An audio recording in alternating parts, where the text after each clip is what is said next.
Alright mga kaunggo, nandito nga pala kami ngayon sa Dillinger Steak Brew, Makati City since 1903. Ayan, at titikman nga namin ngayon ang kanilang pinagmamalaking steak. Alright, let's go! Kain na!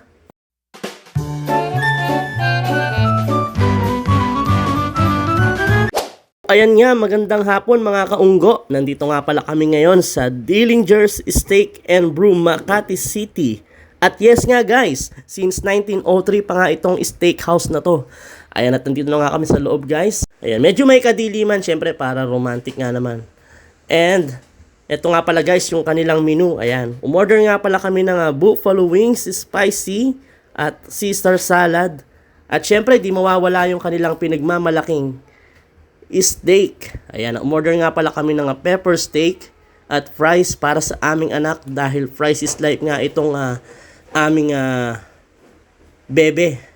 At location niya nga pala guys, ayan, dito nga pala yan sa 3rd floor, Greenbelt 3, Ayala Center, Makati City. Ayan, at marami pa nga silang ino-offer na ibang food dito guys. Ayan, gaya ng mga dessert na yan, burger, fries, at kung ano-ano pa.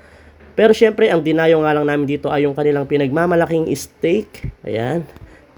At sa mga oras nga na to guys, ayan, kung makikita nyo, wala pang masyadong kumakain ngayong oras na to. Dahil nga maulan, siguro tinatamad din yung ibang lumabas pagka ganitong panahon.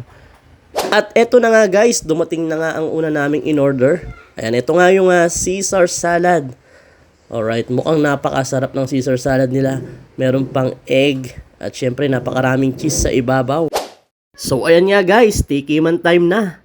Ayan, yung mga ganito hindi na dapat pinapatagal to. Ayan nga, at ganadong-ganado na naman niya ang aking asawa dahil mahilig nga ito sa mga salad. Ayan nga, at binanata na nga ni wife itong Caesar salad. Ito nga palang ganitong mga pagkain. Napakahilig na nga asawa ko sa mga ganyan. Kahit hindi kumain ng karne yan, basta may gulay at isda lang yan, masaya na yan. Ayan, sabi ko nga sa inyo, napilitan lang sumama yan dito eh. Ayan nga, at nag first bite na. Ano, masarap ba?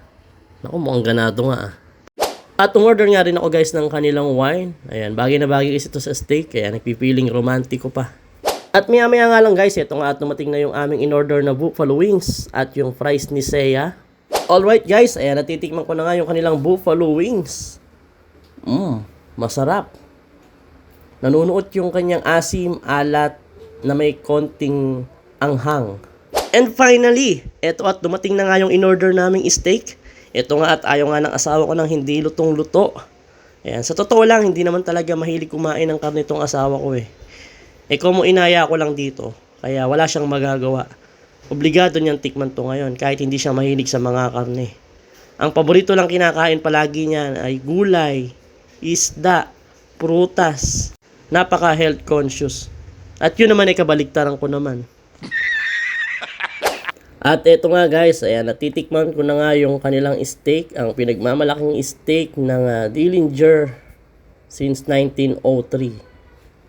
Wow! Napakasarap. Sana all. At nung narinig niya ngang napakasarap, ayan, nag-slice na agad siya ng kanya. Ayan, at nag-first bite na nga agad ang aking wifey.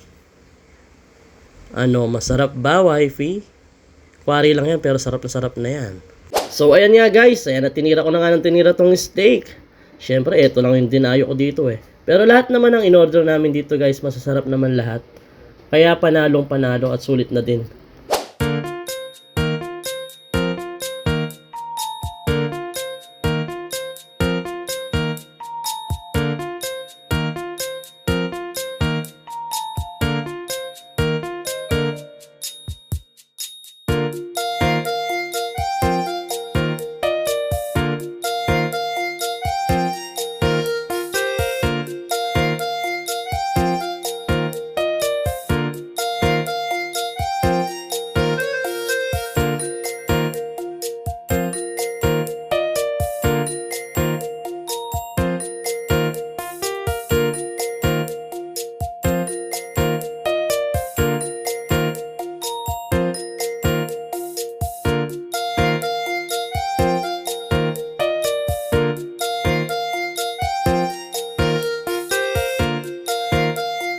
At ayan nga guys, sinimot na naman niya ng mga unggo.